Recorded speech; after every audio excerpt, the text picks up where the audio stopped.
Bismillahirrahmanirrahim. Assalamualaikum warahmatullahi wabarakatuh. Alhamdulillahi rabbil alamin.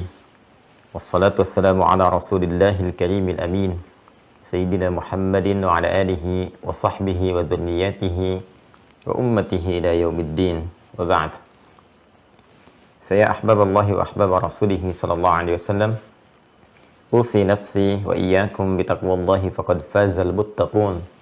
فلا تموتن إلا وأنتم مسلمون فقال تعالى يا أيها الذين آمنوا اتقوا الله حق تقاته ولا تموتن إلا وأنتم مسلمون.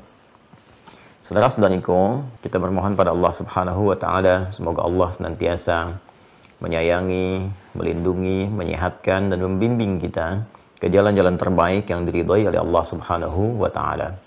Demikian tanpa henti kita bermohon pada Allah Subhanahu wa taala. Semoga saudara-saudari kita yang berkehidupan sampai dengan detik ini dan belum beriman kepada Allah, dilembutkan hatinya, dikuatkan jiwanya, dibantapkan lisannya untuk bersyahadat sebelum wafat dan kembali kepada Allah Subhanahu wa taala. Demikian kita bermohon kepada Allah juga, semoga para pelaku maksiat dan dimungkinkan kita berada di dalamnya diberikan kelembutan hati oleh Allah untuk bertobat dan meniti jalan kebaikan, hayatan thayyibah, sehingga bisa kembali kepada Allah dan menutup kehidupan dengan akhir yang baik, husnul khatimah. Dalam rangka itulah kita belajar mendekatkan diri kepada Allah, mengisi hari-hari hidup kita sehingga memiliki makna, nilai yang lebih, bukan hanya sekedar memenuhi tuntutan kehidupan duniawi saja, tapi lebih daripada itu, bagaimana menata kehidupan duniawi sehingga memiliki nilai dan bekal terbaik untuk pulang menghadap Allah Subhanahu wa taala ketika ajal kita tiba. Kita akan mencoba meneruskan kajian kita di pertemuan yang lalu. Kemarin kita masih menyempurnakan pembahasan di bab akidah terkait dengan al-asma'ul husna. Saya ingin memberikan peta dulu kepada teman-teman yang terhubung. Kita masih di pembahasan tentang bab akidah, teman-teman sekalian. Di sini yang kita uraikan adalah pokok-pokok, pondasi-pondasi yang bisa menguatkan keyakinan kita tanpa ragu sehingga bisa kita ikat dalam jiwa kita dan tidak terlepas ya sampai kita meninggal, dibawa pulang kepada Allah Subhanahu wa taala. Inilah yang kita sebut keseharian dengan iman kita, akidah kita yang kita pertahankan dalam konsepsi keimanan dan dibuktikan juga dengan amalan serta perilaku kita yang tidak menyimpang dalam ketentuan dan jalan-jalan keislaman. Jalan-jalan keislaman disebut dengan syariat. Dalam pembuktian iman itu disebut dengan amal. Jadi syariat tidak bisa dilepaskan dengan akidah seperti halnya iman ya melekat juga dengan amal. Iman dengan amal, syariat, akidah itu dua hal yang saling berkesesuaian. Ini penting sekali saya ingatkan untuk bisa mengecek keadaan iman kita dan pengaruhnya terhadap tatanan perilaku kita. Jadi semua orang beriman itu pasti akan mendorong perbuatan amalnya mengarah kepada kemuliaan-kemuliaan. Saya sering ingatkan dalam setiap pertemuan untuk mengoreksi keadaan diri kita dalam setiap waktu atau pergantian antar waktu dalam sehari, bahkan dalam berkehidupan kita. Tidur orang beriman beda dengan yang belum beriman. Bangun tidur pun beda dengan yang belum beriman. Demikian semua aktivitasnya. Ada getaran-getaran, pancaran-pancaran cahaya, nuruhum yas'a baina aydihim wa biaimanihim, yang menggerakkan seluruh anggota tubuh kita untuk menunjukkan kepada khalayak dan membuktikan bahkan kepada Allah Subhanahu wa taala bahwa kita adalah insan beriman, insan yang patuh dan meyakini akan seluruh ketentuan yang Allah tetapkan kepada kita semua. Bukan hanya terkait dengan aspek ibadah, tapi ada kaitan juga dengan aspek muamalah, berkehidupan sosial dan turunan-turunan yang lainnya. Ini kalau kita selalu menyimak pesan Nabi Shallallahu Alaihi Wasallam, khususnya dalam setiap pekan, dalam kesempatan Jumat, atau bahkan di umumnya ta'lim-ta'lim beliau, pengingat ini senantiasa dikaitkan dengan Quran surah ketiga Ali Imran di ayat 102. Ya ayyuhalladzina amanu, hai semua orang telah menyatakan beriman, berakidah, memeluk Islam dalam dirinya, meyakinkan pada jiwanya, ittaqullah, ya tingkatkan takwamu kepada Allah. Saya terangkan di pertemuan lalu, akumulasi dari amal soleh itu sebagai implementasi dari syariat itu akumulasinya disebut dengan takwa, untuk memenuhi cahaya takwa kita. Jadi kan kalau teman-teman masih ingat di awal jumpa kita, saya pernah menerangkan tentang anatomi manusia, masih ingat ya, yang dibagi kepada 3 bagian dan kita telah melakukan pengayaan di situ. Ya, ada fisik, jism, terkait dengan fisik jasmani, ada kemudian roh, ya penggerak, ini generator kehidupan kita yang membuat kita bisa bernafas dengan izin Allah, berkehidupan, roh. Segala yang terkait dengan roh itu disebut dengan rohani, gitu kan? Kemudian pengikat keduanya disebut dengan akal, yang meneruskan perintah kemudian dari roh sepersekian detik untuk dieksekusi oleh tubuh kita, oleh fisik kita. Roh ini membawa dua potensi besar, ya, yang disupportkan kepada seluruh anggota tubuh kita untuk dieksekusi berupa tindakan, berupa perilaku. Ini yang disebutkan di Quran surah ke-91 Asy-Syams di ayat 7 sampai 10. Wa nafsi wa ma sawwaha, dan demi nafas yang telah sempurna penciptaannya. Kapan dia sempurna? Ketika roh masuk ke dalam fisik, maka roh itu menjadi nafas. Ya, generator yang menggerakkan kita berkehidupan sehingga bisa bernafas dalam bahasa Indonesia. Nanti prosesnya ada di Quran surah ke-15. Saya ingatkan kembali Al-Hijr ayat 28 sampai 30 itu. Wa idz qala rabbuka lil malaikati inni khaliqum bashara min salsalin min hama'in masnun fa idza sawaituhu wa nafakhtu fihi min ruhi fa idza sawaituhu sawwa yusawwi. Ya, kata Allah, jika aku telah sempurnakan, ya, di dalam proses penciptaan itu dengan meniupkan roh. Jadi begitu roh masuk ke dalam tubuh kita, berjalan proses kesempurnaan. Ya, berlaku dialog, komitmen kita menuhankan Allah dan pemberian kewajiban Allah berupa hak kita yang ada di Quran surah 7 itu, ayat 172 yang telah kita bahas secara detail. Wa idz akhadha rabbuka min bani adama min zuhurihim dzurriyyatahum wa asyhadahum ala anfusihim alastu bi rabbikum qalu bala syahidna an taqulu yaumal qiyamati inna kunna an hadza ghafilin. Ketika kemudian ditiupkan sempurna, maka Allah sampaikan, dia menjadi nafas, manusia bisa bernafas, mulai berkehidupan. Wa nafsi wa ma sawwaha fa alhamaha fujuraha wa taqwaha. Maka di dalam nafas itu ada dua potensi yang menggerakkan kita berperilaku. Ini tidak jemu, ya, saya sampaikan, tidak bosan saya uraikan, karena ini inti kehidupan kita. Jadi semua ekspresi kehidupan kita, iman kita, ditentukan bagaimana kita mengelola jiwa takwa ini. Karena ini adalah bagian terukur yang menggerakkan semua ekspresi hidup kita. Jadi kalau kita nggak bisa kelola ini dengan baik, maka pengaruhnya kepada perilaku kita, pikiran kita, ini akan jadi bermasalah. Dan jadi sebuah santapan besar bagi iblis dan pasukannya berupa setan untuk mengarahkan pada perilaku-perilaku yang kontraproduktif, yang negatif. Ini kuncinya di sini. Ya, di takwa dan fujur. Jadi kita sudah punya cahaya takwa dalam jiwa kita. Nuruhum yas'a baina aydihim wa bi aymanihim. Di cahaya, di potensi takwa inilah, yaitu diletakkan keimanan kita kepada Allah. Iman itu ada di situ. Ya, jadi keyakinan yang kuat, fitrah kita, komitmen kita kepada Allah itu melekatnya lewat jiwa takwa bersamaan dengan roh ditiupkan, membawa jiwa takwa melekat di situ cahaya iman, cahaya fitrah kita yang kita telah berkomitmen itu di dalam kandungan ibunda, ya. Makanya diingatkan, dikuatkan kembali, disebut di Quran surah ke-30 Ar-Rum ayat 30, itu yang disebut fitrah. Fitratallahi allati fataran nasa 'alaiha fa'aqim wajhaka lid-dini hanifa.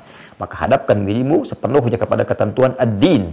Apa itu ad-din? Quran surah ketiga Ali Imran ayat 19. Innad dina 'indallahil Islam. Dan dasar keislaman itu adalah bersyahadat. Fa'lam annahu la ilaha illallah, gitu kan? Jadi itu sudah membawa fitrah. Makanya disebut fitratallahi allati fataran nasa 'alaiha la tabdila li khalqillah. Ya, tidak ada perubahan-perubahan bagi Allah mencipta, membawa fitrah itu.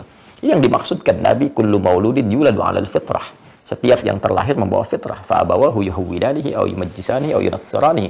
Maka lingkungan sekitar yang membentuk dia atau merubah dia, bergeser dari fitrahnya, bahkan kemudian dia bisa keluar dari fitrah sehingga harus mendapatkan pencerahan kembali untuk meniti jalan menuju fitrahnya yang awal, yang bersih, yang mula, ya. Nah, ini saat masuk ke dalam jiwa kita itu, nanti takwa katalisnya disebut dengan fujur. Jadi fujur itu katalis, gitu kan, untuk bisa mensupport yang takwa ini naik ke permukaan. Ya, hanya mungkin dikesankannya oleh sebagian orang yang tidak mempelajari dengan dalam itu sebagai sisi negatif.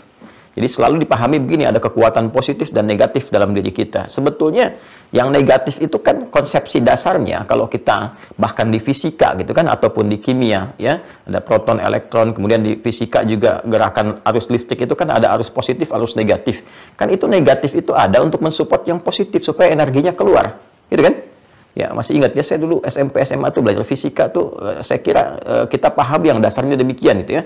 Ada bab gaya, nanti masuk ke listrik, besarannya ada ohm dan sebagainya. Itu kalau kita baterai kalau positif saja, nggak ada negatif, ya nggak ada keluar energi ya. Ya, jadi kan ada positif, ada energi yang negatif disatukan kemudian, maka mengeluarkan energi dari situ kemudian bisa bergerak, jadi generator dan seterusnya. Jadi fujur ini pada dasarnya itu adalah katalis, gitu ya, supporter utama untuk takwa supaya muncul. Tapi dia berupa lawan. Ya, ini saya sedikit dalami dulu ya sebelum kita masuk. Ini gampang yang lain-lainnya kalau kita paham yang ini inti kehidupan kita. Ya, ini supporter utama takwa itu fujur. Dan dia berupa lawan. Ya, lawan sifat. Jadi kalau di takwa ini ada jujur, di sini ada dusta, gitu kan? Kemudian bila di sini ada sabar, di sini ada amarah, gitu. Dan bila di sini ada tawadhu, rendah hati, di sini ada sombong, gitu kan? Demikian seterusnya. Jadi ketika Allah menciptakan marah, bukan ingin membuat seseorang menjadi pemarah, bukan. Tapi ingin mensupport supaya sabarnya ini muncul. Belajar dari marah ini supaya sabar ini keluar. Makanya nanti ada pengendalian amarah, gitu kan? Kemudian penguatan kesabaran. Sebab kalau nggak ada marah, sabar ini nggak diketahui. Kalau nggak ada dusta, ya ini jujur ini nggak diketahui. Jadi Allah menciptakan sifat dusta, bukan ingin menjadikan manusia menjadi pendusta, bukan. Tapi supaya jujurnya ini muncul ke permukaan, belajar gitu dari situ ya. Kemudian sabar juga diciptakan ya, supaya bisa terus naik, memberikan kualitas dalam kehidupan. Cuma dia butuh penguat, butuh katalis. Apa itu? Ya marah. Ya kan nggak mungkin ibu di rumah tiba-tiba mengatakan pada suami, sabar ya Pak, sabar. Nggak ada angin, nggak ada hujan, nggak ada petir gitu kan. Nggak ada masalah apa-apa. Suami pulang dari kantor, datang ke rumah, baru buka pintu Anda katakan, Waalaikumsalam, sabar ya Pak, sabar gitu. Ya kan juga suami kaget gitu, Mama sehat nggak pagi ini gitu. Ini harus ada satu katalis yang menjadikan sifat-sifat itu muncul dalam berkehidupan. Kita bisa lihat ya. Maka takwa ini itu harus disupport. Ya, bagaimana mensupport takwa itu lewat amalan. Karena itu semakin banyak amal itu akan menggerakkan nilai takwa muncul ke permukaan dan dia disupport oleh cahaya iman, itu yang menggerakkan semua perilaku kita.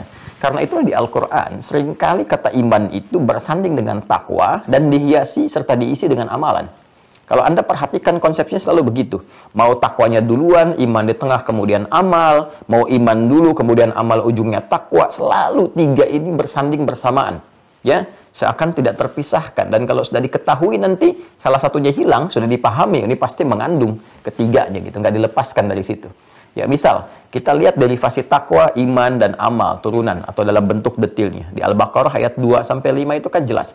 Dzalikal kitabu la raiba fi hudal lil muttaqin. Muttaqin itu kan orang takwa. Siapa orang takwa ini? Ayat 3-nya. Alladzina yu'minuna bil ghaib. Iman kan? Wa yuqimunas shalah. Amal. Ini kan wa mimma razaqnahum yunfiqun. Jadi salat, ya kan? Infak, interaksi dengan Al-Qur'an bagian dari takwa untuk menguatkan iman. Karena itu kalau kita dengar kalimat ya ayyuhalladzina amanu, panggilan bagi orang yang telah punya iman. Imannya itu mesti dikuatkan cahayanya. Bagaimana cara menguatkan cahaya iman itu? Dengan beramal. Makanya kan di awal kita belajar al-islamu imanun wa amalun. Islam itu iman dan amal. Menguatkan iman itu lewat amal, menunjukkan iman lewat amal. Parameter iman itu ya amal. Amal itu menunjukkan keimanan kita. Kalau nggak beramal menunjukkan iman bermasalah. Jelas ya, sholat menunjukkan parameter iman. Nggak sholat, imannya bermasalah. Orang beriman pasti sholat, ya kan? Demikian seterusnya. Makanya setelah ya ayyuhalladzina amanu itu seringkali akan diiringi dengan amal. Ya ayyuhalladzina amanu, Al-Baqarah 183, hai orang-orang yang telah menyatakan ia beriman, kutiba alaikumussyam, diwajibkan bagi kalian menunaikan puasa. Puasa itu ya amal, ya kan? Untuk menguatkan iman. Nah, nanti puasa ini bagian dari takwa. Akumulasinya nanti akan membuat iman kita semakin kuat. Ya ayyuhalladzina amanu, ya kutiba alaikumussyam. Puasa kama kutiba alal ladzina min qablikum la'allakum tattaqun. Ya kan? Tadi salat bagian dari takwa, puasa bagian dari takwa. Haji juga sama juga bagian dari takwa. Al-Baqarah ayat 197 misalnya. Ya, di mushaf standar paling kanan sebelah atas. Al-hajju asyhurum ma'lumat, faman farada fihinna al-hajja fala rafatha wala fusuqa wala jidala fil hajj. Wa ma taf'alu min khairi ya'lamhu Allah wa tazawwadu fa inna khairaz zadi taqwa. Tuh. Jadi kita berhaji itu karena keimanan kita. Haji kan rukun iman tertinggi kan dalam turunannya itu. Ya, kok akumulasi dari syariat itu kan ada pada haji. Rukun Islam yang kelima ya. Saya sebut akumulasi kumpulan itu pada amalan ada pada haji karena gini, ibadah itu ada berupa fisikal seperti sholat yang tidak banyak melibatkan harta atau tanpa harta sedikit pun. kecuali untuk pendukung kita menutup aurat dan turunannya, ya. Yang tidak melibatkan harta secara langsung, fisik, salat. Yang kedua, ibadah harta yang tidak melibatkan fisik secara khusus, ya, secara langsung, secara umum, ya. Itu zakat, ibadah harta, infak, ibadah harta, gitu kan? Baik, kita bisa titipkan bahkan kepada amil zakat atau kepada misalnya badan-badan tertentu yang terpercaya untuk menyalurkan infak, ya, dan turunan-turunan lain. Jadi tidak menuntut keterlibatan fisik secara langsung. Jadi ada ibadah harta, ada ibadah fisik. Nah, haji itu menyatukan harta dan fisik sekaligus. Kita mau berangkat haji, nggak ada hartanya, sulit, ya. Harus ada dikumpulkan dulu. Kemudian juga fisiknya jelas, dituntut punya fisik yang prima, dari mulai wukuf, ya. Kemudian setelah itu dari mulai ke Muzdalifah, kemudian ke Jamarat, sampai dengan tawaf, sampai dengan mabit di Muna, itu kan butuh kekuatan fisik yang dahsyat. Karena itu haji menggabungkan pahala fisik dan pahala harta. Kalau benar langsung surga, ya kan? Al-hajjul mabruru laisa lahul jazaa illal jannah. Kalau kita belajar fisik itu masih dihitung 10 kali dalam setiap kebaikan. Sholat kan sekali dikerjakan dapat 10 poin. Kalau jamaah kalikan 27. Kan konsepsinya begitu. Ya, salat kan disebut hasanah di Quran surah ke-11 Hud ayat 114. Aqimis salata tarafain nahar wa zulafan minal lail innal hasanat yudhibnas sayyiat. Salat di situ disebut dengan hasanah. Sedangkan satu perbuatan hasanah poinnya 10 di Quran surah ke-6 Al-An'am di ayat 160. Man jaa bil hasanati falahu asyru amsalha. Jadi kalau kita kerjakan sekali salat tuh poinnya 10. Kalau berjamaah kali 27. Salatul jama'ati afdalu min salatil fardi bi 27 darajah. Dan menghitungnya jangan 1, 2, 3 seperti saya pernah sampaikan. 1 ke 2 itu bisa 500 tahun tinggi nilainya. 2 ke 3 bisa 500 tahun, belum feedbacknya kepada kita. Tanha 'anil fahsya'i wal munkar, tatmainnul qulub, memberikan ketenangan pada jiwa, mengantarkan pada kesuksesan, memberikan bimbingan pada kebaikan. Tapi poinnya kembali ke awal bahwa semua amal ibadah ini itu sesungguhnya ingin menguatkan takwa. Kuatkan takwa, kuatkan takwa. Dan penguatan takwa ini untuk memberikan kekuatan pada cahaya iman. Supaya makin terang, memberikan bimbingan kepada tubuh kita. Karena itu Nabi mengatakan dalam setiap pembuka khutbah Jumat itu dalam salah satu bagian dari tausiah, gitu kan, wasiat kencang yang diberikan kepada kita, yang kuat, yang mengikat. Atau dalam setiap pembukaan ta'lim pada umumnya, beliau mengutip Quran surah ketiga Al-Imran ayat 102 yang tadi saya bacakan di awal. Ya ayyuhalladzina amanu taqullaha haqqa tuqatih. Hai semua orang-orang beriman, tingkatkan takwamu kepada Allah, tingkatkan amalmu. Ya, ayo coba evaluasi oleh kita, bikin kurikulum, ya. Saya dulu waktu kecil itu suka punya buku tuh. Ya, bahkan diajarkan langsung dari sekolah tuh. Ya, jadi kita punya buku catatan tuh. Ya, catatan kita tuh tuliskan. Jadi semua jenis sholat, saya pernah awal-awal pulang dari Tripoli itu bikin, bukan bikin, ya, ada pengajian-pengajian kecil gitu, kelas-kelas terbatas itu. Saya minta murid-murid saya tuh, yuk bikin buku. Bahkan saya coba contohkan begini bikinnya. Ya, semua jenis sholat kita keluarkan. Sholat fardu jelas kita paham. Ya, waktunya kita tahu. Kalau nggak tahu waktu sholat fardu itu jadi masalah, gitu kan. Itu kan tanda iman pertama itu. Inna sholata kanat 'alal mu'minina kitaban mawquta. Ya, sholat itu yang fardu itu orang beriman ya pasti tahu waktunya. Jadi kalau nggak tahu waktunya ada persoalan dalam imannya itu, ya. Kemudian selain yang fardu kita turunkan yang sunnah, yang mutlak apa, yang rawatib apa, yang malam apa, yang pagi apa, gitu kan, terus itu. Jadi selama hidup ini kita tahu menu sholat tuh ini. Oh, ini menunya, ya. Ini menu sholat, waktunya kapan, manfaatnya apa, gitu. Ya, lalu di kolom berikutnya kita tuliskan dikerjakan hari ini atau tidak. Atasnya saya berikan hari itu, tanggal 1 sampai dengan tanggal 30 atau 31 kalau Masehi, gitu kan, untuk ngitungnya. Jadi saya turunkan dalam sehari ini saya kerjakan nggak, gitu. Jadi kita bisa evaluasi. Anda dari mana tahu bisa meningkatkan takwa? Ya, dalam bidang sholat misalnya. Dari mana bisa kita tahu takwa kita meningkat dalam hal sholat? Kan nanti diturunkan. Ya, takwa itu kan tadi saya katakan amal soleh, kan? Disebutkan oleh Quran dari mulai amalan fisik, sholat, kan? Amalan harta, zakat, turunannya infak. Nanti gabungan latihan awalnya ada puasa.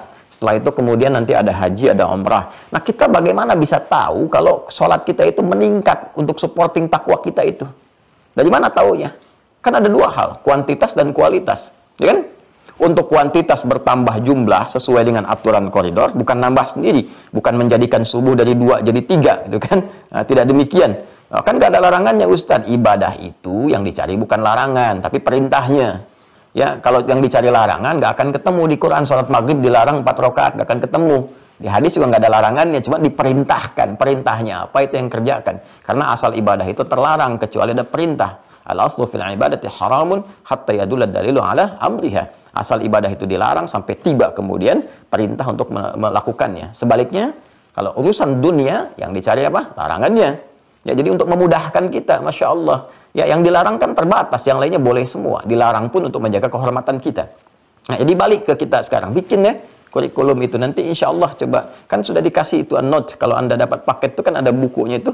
Ya, salah satunya kan Anda bisa buat tuh. Ya, memo-memo harian kita. Coba di checklist oleh kita tuh. Fardu oke, ya. Kemudian terkait dengan sholat apa saja. Ya. Ya, sholat satu misalnya kan, yang rawati mengikat kita ada berapa tuh, ada berapa rakaat tuh. Dari 12 itu berapa yang kita kerjakan? Apakah ditoleransi 10? Hari ini turun atau tidak? Ya, kalau kita lihat sekarang misalnya, oh hari ini saya bisa 12, alhamdulillah, berarti besok jaga. Kan tingkatkan takwa. Kalau besok jadi 10 berarti turun kan? Ya kan? Tahajud bagaimana? Kemudian juga sholat duha bagaimana? Jadi kita bisa evaluasi tiap hari, punya kalender pribadi. Ntar tinggal cocokin aja sama catatan malaikat. Begitu mereka bawa catatan, kita juga ada, gitu kan? Nah, dan itu menarik sekali, gitu kan, berkehidupan demikian. Kalau sudah semua tercatat, jadi kebiasaan. Kalau udah kebiasaan, nggak usah dicatat lagi, ya, karena nanti rekamannya ada dalam jiwa kita, terekam otomatis. Kan kalau sudah berkebiasaan itu terekam otomatis di memori kita. Jadi nanti tertanam, disupport oleh iman. Kalau nggak kekerjakan, gelisah. Nanti jadi alarm sendiri. Itu saya di pesantren tuh, ya. Dulu saya waktu pesantren, saya pengen bangun tahajud. Saat kawan-kawan saya sudah punya jam waker itu ya, ya untuk alarm tuh, pengingatkan. Dulu masih pakai waker gitu ya. Ya belum ada yang seperti sekarang pakai handphone dan sebagainya. Itu saya nggak punya, karena memang punya keterbatasan. Saya nggak punya. Saya tanya guru saya pengen tahajud, saya nggak punya jam waker itu seperti kawan saya. Gimana caranya saya bisa bangun? Ya, beliau katakan minta sama Allah. Nanti Allah bangunkan. Dan Masya Allah itu wakernya yang Allah kasih itu lebih dahsyat dari teman-teman tuh. Ya, kalau teman-teman dipasang jam 3, alarmnya baru bangun jam 3. Ya, pengingat dari Allah itu kita minta jam 3, dibangunin jam 2, teman-teman. Dibangunin jam 2. Ya, karena Allah Maha tahu tuh, minta jam 3, bangun jam 2 kan juga kadang-kadang kan duduk seperti ini, begini kan awal-awal bisa jam 3:4 kita baru sadar. Gitu kan. Ada yang baru awal begini, ya bangun jam 2, begini udah jam 4:30 kan. Ternyata udah mau komat gitu. Nah, itu hal-hal demikian tuh menarik gitu. Nah, kembali, ini mohon izin ya, saya lakukan pendalaman dulu supaya kita mengerti gitu. Nah, ini kan nyambung semua. Hai orang-orang beriman, tingkatkan takwamu kepada Allah dengan serius, haqqa tuqati, dengan sungguh-sungguh. Ya, jadi jangan kita sekarang semangat, besok tidak. Mau ujian semangat, setelah kelulusan selesai. Ya kan? Mau uji jabatan semangat, uji kelayakan, fit and proper test. Setelah itu kosong lagi gitu. Ya, itu motivasi sementara namanya. Teruskan sampai kita wafat kan, wala tamutunna illa wa antum muslimun. Kebiasaan itu dibawa sampai wafat. Sabarlah. Ya, tolong ingatkan diri kita, saya pribadi dan teman-teman. Kita sabar aja sampai tiba ajal. Setelah itu kan meninggal enak. Kan nggak capek lagi setelah meninggal itu. Ya, kan saya belum pernah dengar ada orang setelah meninggal ada curhat, saya capek nih. Amal itu sekarang aja, tobakan antobak itu sekarang saat hidup. Ada saatnya kita beristirahat untuk sepenuhnya. Jadi berjuang dulu yang sabar. Sampai tiba masa itu kita untuk kembali dan tenang, wafat dalam keadaan tenang. Ya ayat Tuhan nafsun mutmainnah, tenang, wafatnya selesai. Nah, hidup itu kan sederhana, itu jalani seperti ini, pelajari, ini masalah, ini tantangan, ini menyelesaikan, selesai. Nah, nanti apa feedbacknya kalau kita bisa jaga itu sampai kita meninggal? Nanti takwa itu selain memberikan kekuatan pada sinyal dan cahaya iman supaya terang membimbing tubuh kita beraktivitas, nanti feedbacknya adalah pemberian dari Allah untuk kemudahan hidup. Makanya banyak ayat di Quran mengaitkan kesuksesan dan kebahagiaan itu dengan takwa. Ya, misalnya Anda ingin bahagia, ternyata solusinya takwa. Di akhir ayat 189 di surah kedua Al-Baqarah. Surah kedua ayat 189. Lihat ujungnya. Wattaqullaha la'allakum tuflihun. Bertakwalah kalian kepada Allah agar kalian cenderung bahagia.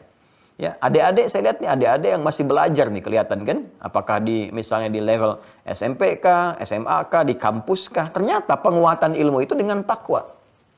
Dan saya membiasakan untuk melihat itu, belajar dari ulama-ulama dulu, saya coba ikuti, ternyata dahsyat dampaknya, betul itu, betul. Karena Allah kalau sudah mengatakan pasti hak yang kita pelajari kemarin. Ya, itu ada di Quran surah kedua Al-Baqarah, di akhir ayat 282. Ayat terpanjang dalam Al-Quran ya. Quran surah kedua Al-Baqarah, ayat 282. Ya, paling kiri itu, ya itu dari atas ke bawah itu satu ayat tuh. Lihat paling ujungnya, paling bawahnya itu. Akhir ayatnya, wattaqullah wa yu'allimukumullah. Tingkatkan takwamu kepada Allah, maka kami akan tambahkan pengetahuan. Ya, tambahkan pengetahuan. Jadi saran saya kalau masih punya baby ya, yang anak-anak tuh balita, bayi usia menjelang 5 tahun, usia emas itu yang disupport Bu, Pak, saya sarankan ya, karena saya coba praktekkan juga pada anak-anak kami itu, coba jiwa takwa tanamkan dulu, itu dahsyat pengaruhnya kepada kecerdasan, cepat menangkap sesuatu. Saya praktekkan satu-satu itu pada anak-anak, itu luar biasa gitu. Ya, ada pengaruh, dan bukan hanya anak-anak kami, di sekolah juga demikian. Di sekolah-sekolah yang kita bina itu anak-anak coba dekati ini, itu ada percepatan gitu. Dan risetnya sudah banyak. Ya, makanya ulama dulu itu memulainya dengan takwa. Dengan takwa dulu. Nanti disupport oleh ilmu ketika mereka mulai menjelang balik. Asalnya kan menghafal Quran, sholat, setelah itu jelaskan lewat ilmu supaya kuat. Itu datang cepat itu. Silahkan cek biografi para ulama kita yang cendekiawan keilmuan umum saja. Itu rata-rata mulainya dari Quran dengan sholat. Dua itu aja. Sholat yang benar, kemudian Quran. Itu luar biasa. Ya, Al-Farabi, Al-Kindi, Al-Ghazali, Al-Khawarizmi, Al-Battani gitu kan, dan seterusnya yang lainnya juga itu sangat luar biasa. Nah, nanti kalau kita pun ingin mendapatkan kemudahan dalam kehidupan, itu akan dibimbing lewat cahaya takwa itu. Cahaya iman yang menguat dibimbingnya, ada masalah ini begini, masalah ini begini. Itu yang dimaksudkan di Quran surah ke-65, ya kan? 65 At-Talaq, di akhir ayat kedua, di awal ayat ketiga.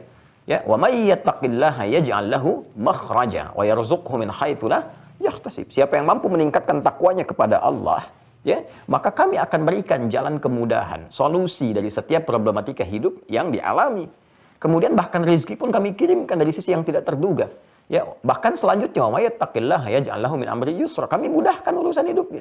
Jadi mungkin kalau ada kesulitan dan selalu sulit, mungkin bukan kurang harta, kurang tinggi kedudukan, kurang takwa. Ya, toh itu sudah terbukti kok, sudah dialami. Ini kurang apa lagi? Ya, saya yang agak kadang-kadang ironi, ayatnya hafal itu. Tapi nggak kita ikuti jalannya gitu. Bukan kita. Tapi ada yang tidak mengikuti jalannya. Ini yang jadi persoalan gitu. Hafal ayatnya, tapi jalannya nggak diikuti. Kenapa nggak kita coba buka pintunya, kita ikuti? Nah, disinilah kita ingin belajar menguatkan itu. Jadi kan skemanya iman, takwa, amalan, kemudian buahnya gitu kan, yang kita dapatkan. Nah, sekarang kita berada di pondasi imannya. Nah, kadang-kadang kita amalnya bagus, tapi nggak diisi dengan kekuatan iman, sehingga feedbacknya kita dapatkan. Bahkan kenikmatan untuk beramal itu pun belum dapat, baru semangat saja. Ya kan? Nah, sholatnya masih terjaga nih, masih ke masjid, masih ingat, masih apa. Tapi karena kualitas iman belum bagus, belum bisa merasakan kehusyuan dalam sholat. Kenikmatan dalam sholat gitu kan. Itu kalau udah nikmat tuh sholat itu Pak, Bu, itu nggak keganggu dengan apapun tuh. Enak banget, luar biasa tuh. Jadi nikmatnya tuh kayak nggak ada yang lain selain sholat gitu. Ya, makanya Nabi kan kalau tahajud itu kan waktu itu quality time-nya itu yang paling luar biasa saat tahajud kan, sampai sujudnya itu lamanya luar biasa karena mendapatkan kenikmatan itu yang paling tinggi. Ya, itu bertemu waktu ini kapan lagi nih bisa berinteraksi langsung menyembah Allah gitu kan? Ya, sementara pagi kan tugas-tugas dakwah pada umumnya. Utsman bin Affan itu, Abdurrahman bin Auf, itu kekuatan tertingginya bukan saat mendapatkan harta benda, tapi ketika punya waktu berkualitas untuk tahajud malamnya. Kata Imam An-Nawawi itu sampai khatam Al-Quran. Nah, itu sudah dapat belum kita tuh? Kan harus berlatih. Nah, nanti feedbacknya akan kita rasakan. Ada ketenangan. Wah, orang tuh kalau sudah tenang tuh enak betul. Ya, rezeki macam-macam dan sebagainya. Kita pelan-pelan berlatih itu. Nah, ini yang kita sempurnakan. Ya, dari iman itu ada rukun 6. Kita baru masuk di yang pertama untuk memantapkan keimanan pada Allah, ma'rifatullah. Sehingga ketika ma'rifatullah sudah kita mengerti, oh ini maksudnya ini, cara meminta begini, memahaminya begini. Nah, dalam ma'rifatullah ini nanti cabangnya setelah kita pahami teologis untuk meyakinkan Allah sebagai Tuhan, ya itu sudah no debat lagi, nggak ada debat di dalamnya, kita bisa berargumentasi kuat dalam jiwa kita. Nah, step selanjutnya kita mengenal kuasa Allah Subhanahu wa taala di semesta, sehingga dalam aktivitas apapun, Anda lihat langit ingat Allah, ya. Pernah nggak begini di rumah tangga aja, lihat anak ingat Allah, pernah nggak? Ya, lihat suami ingat Allah, lihat istri ingat Allah, pernah nggak? Kan itu titipan. Anda kan katakan istri titipan Allah, suami titipan Allah, itu kan nitip.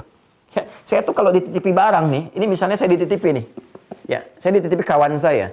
Normalnya kan kalau saya lihat buku ini saya ingat kawan saya kan, karena nitip gitu. Ya, saya beli dimanapun ini kalau dikasih saya langsung ingat kan tokonya di mana. Anda pun kan demikian. Tuh, Anda pakai peci, ketika Anda pakai, Anda ingat kan peci dari mana asalnya. Itu sudah terangkai dalam memori kita. Nah, ini kan sama, kita dititipi anak, istri, atau istri dititipi suami. Dan ingat gak ketika menatap tuh? Di istri ketika menatap suami, yang diingat tuh uang belanja atau ingat Allah tuh? Ya, jadi kan, suami ketika tatap istri tuh yang diingat apa tuh? Ya, ketika melihat anak-anak yang diingat apa? Ya, bisa nggak langsung mengingatkan kita kepada Allah? Sedangkan kita mengatakan inna fi khalqis samawati wal ardi wa ikhtilafil laili wan nahari la ayatin liulil albab. Ayatnya mana tuh? Tanda yang mendekatkan kita kepada Allah. Sanurihim ayatina fil afaq wa fi anfusihim hatta yatabayyana lahum annahu al-haq. Ya, kami tampakkan tanda-tanda kebesaran yang mendekatkan hamba kepada kami di semesta dan pada diri mereka, gitu kan? Sampai mereka yakin dengan kebenaran bahwa semua yang disampaikan di Quran adalah hak. Terjadi nggak tuh? Ya, kita lihat pakaian kita, ingat Allah bahwa ini akan dihisab. Malu kalau kita sadar tuh dengan begitu, nggak akan maksiat. Karena takut nih, ini pakaian jadi saksi pernah bermaksiat. Ya, kemudian pena jadi saksi pernah berbuat curang gitu kan dan sebagainya, itu malu tuh. Ya, jadi surah Az-Zalzalah itu berbekas di benak kita. Idza zulzilatil ardu zilzalaha wa akhrajatil ardu athqalaha wa qala al-insanu ma laha yauma idzin tuhadditsu akhbaraha. Dikabarkan kan, semua bicara dengan Allah Subhanahu wa taala. Jadi, itu yang disebut dengan zikir. Semua aktivitas yang menjadikan kita teringat dengan Allah. Nah, itulah kalau kita kenal ma'rifatullah, kan, maka esensinya akan begitu. Kita bicara itu terukur gitu ya. Khawatir kalau Allah nggak ridha dengan apa yang kita katakan. Itu khasyah namanya. Khasyah. Level ulama tertinggi itu punya sifat khasyah. Bukan hanya ilmunya banyak. Ya, orientalis itu juga ilmunya banyak tuh dulu tuh, walaupun ada racunnya gitu. Ya, orientalis dulu ada yang ngarang kitab indeks hadis. Wensing itu kan ngarang indeks hadis tuh dan turunan lainnya. Ya, ada yang masuk ke dalam bab ulumul Quran, ada yang masuk ke sejarah gitu, dan sebagainya. Ya, tapi kan nggak ada iman bermasalah. Nah, jadi khasyah itu hal yang menjadikan kita takut ya kepada Allah, takut ya bila apa yang kita kerjakan tidak mendapat rahmat, itu kunci dari akidah terdalam. Nah, ini nanti jalan itu sudah kita bahas kemarin ya, berinteraksi dengan Allah Subhanahu wa taala dengan penyembahan melalui Al-Asmaul Husna, dan telah kita petakan 99 kepada 8 bagian. 8 ini kita masukkan 4 hadis untuk penguatan. Nah, sekarang kita bacakan bagian yang kedua. Setelah kemarin kita mengenal nama-nama yang terkait dengan zat Allah Subhanahu wa taala, dan itu ada berapa? Masih ingat? Ada? 9 ya? Masih ingat? 9 apa 7? 7 apa 5? Masih ingat ya? Nah, nanti di ujian ya kita sampaikan. Baik, kita bacakan ya. Ini kita baru muqaddimah nih. Sekarang baru masuk kepada inti bacaannya. Bismillahirrahmanirrahim. Wa fi kitabid dinil islami wa asma'illahil husna atau asma'ullahil husna al-warida fil Qur'ani hiya. Sudah di-scan kan ya? Udah ada di web ya? Udah di-download? Boleh ditunjukkan kepada saya yang sudah sudah print out. Ini admin sudah di-download ya. Ya, sudah di-upload oleh kita. Ya. Kalau sudah ada, nanti sudah di-scan di webnya ada. Ya, teman-teman tolong di-download itu atau di-print. Nanti begitu saya baca, Anda pegang itu juga. Jadi berkesesuaian belajar baca juga ya. Halaman 30 yang sudah pegang ini. Wa fi kitabid dinil islami, dan dalam buku Dinul Islam saya telah terangkan kemarin ya, tersebut wa asmaullahil husna, dan nama-nama Allah yang mulia itu kan yang melimpahkan pahala dan mengandung segala aspek kebutuhan kita, al-waridah fil Qur'ani, yang terdapat dalam Al-Qur'an Karim, hiya adalah sebagai berikut pemetaannya, klasifikasinya. 1, asma'un muta'alliqatun bi dzatihi ta'ala. Yang pertama adalah nama-nama Allah yang terbaik yang terkait dengan zatnya ta'ala. Ya, wahiyya sebagai berikut. 1, al-wahid. 2, al-ahad. 3, al-haq. 4, al-quddus. 5, as-samad. 6, al-ghani. 7, al-awwal. 8, al-akhir. 9, al-qayyum. Ini sudah kita bahas di pertemuan yang lalu ya, dan dampaknya, feedbacknya terhadap pengabulan doa. Jadi kalau kita bacakan dengan nama-nama ini disertai dengan aspek hajat kebutuhan kita, benar cara memintanya, itu akan terjadi percepatan dalam pengabulan doa. Dan saya bacakan hadisnya kemarin ya. Jadi prakteknya begini, misal ya, ini langsung saja ya, yang paling cepat. Kita punya hajat terkait apa nih? Terkait rizki misalnya. Rizki ya. Nama Allah yang terkait rizki kan Ar-Razzaq. Ya, Ar-Razzaq. Baik. Dan konsepsinya kita memanggil ya, konsepnya memanggil Allah sesuai dengan kebutuhan kita. Sebut nama Allah yang sesuai kebutuhan kita. Ini ada di Quran surah ke-17 Al-Isra dalilnya. Quran surah 17 Al-Isra ayat 110. Yaitu kan ada 111 ayat ya, 2 ayat terakhir, ayat 110. Perhatikan kalimatnya. Qulid'ullaha. Ya, jika kalian punya persoalan dalam kehidupan, ya panggil Allah, minta sama Allah, berdoa. Awid Ar-Rahman ya, atau panggil Ar-Rahman, minta ya. Ayyamma tad'u falahul asmaul husna. Ya. Kapanpun kalian ingin memohon kepada Allah dalam setiap kondisi, situasi apapun, maka Allah memiliki nama terbaik sesuai kebutuhan kita. Yang saat Anda menyebutnya, selain mendatangkan pahala, juga ada percepatan dalam pengabulan. Nah, nama-nama terbaik ini sudah disiapkan oleh Allah sesuai kebutuhan kita. Jadi kalau kita mau minta seperti saya pernah ajarkan di dalam 2-3 pertemuan ke belakang, pilih nama sesuai dengan butuhnya kita. Kalau butuh tambahan pengetahuan, Al-Alim. Butuh tambahan rezeki, Ar-Razzaq. Kan saya terangkan satu-satu itu. Ya, misal kita ingin minta kepada Allah itu kelapangan dalam rezeki. Berarti nama yang sesuai Ar-Razzaq kan? Maka sebut nama Allahnya dulu, ya. Ya Allah, gitu kan? Kemudian Ya Razzaq. Ya Allah, Ya Razzaq, gitu kan? Nah, kalau ingin lebih cepat lagi daripada itu, sertakan nama-nama Allah yang tertinggi, tingkatan tertingginya, yang kemarin kita terangkan dengan Ismullahil A'zam, ya, atau Asma'ullahil Uzma. Bismillah. Ini praktek ya. Ya kan pembahasannya ini di halaman 31-nya, ya kan? Di paling kiri itu, di tengah kan di kitabnya disampaikan ada Ismullahil A'zam. Ya. Ini kan? Atau Asma'ullahil Uzma. Ya kan? Seperti ini. Kalau ismun itu bentuk tunggal, mufrad, singular, asma bentuk jama, plural, ya. Nah, ini nama Allah, ya, bisa satu disebutkan, yang tertinggi, tingkatan tertinggi, kan? Atau Asma'ullahil Uzma, atau nama-nama, kan ada beberapa nama yang bisa kita sertakan juga, bukan satu nama, tapi 2, 3, 4, dan seterusnya. Sepanjang dalam satu frame ini, nama-nama yang tertinggi, tingkatan tertingginya. Tingkat tertinggi teragung, ya, teragung. Ini yang saya maksudkan dalam tema tingkatan Asmaul Husna, gitu kan? Tertinggi, teragung. Nah. Ya, teragung, yang paling dahsyat, ya. Kalau di Sunda ada agung, ada agung. Ternyata dibedakan. Saya pernah ke Ciamis, Alah Panjalu, dapat undangan ceramah dulu sekitar 3 tahun ke belakang, ya. Nyampe ke sana saya disampaikan di telepon, Ustadz akan ceramah nanti di Masjid Agung. Saya dengarnya Agung kan.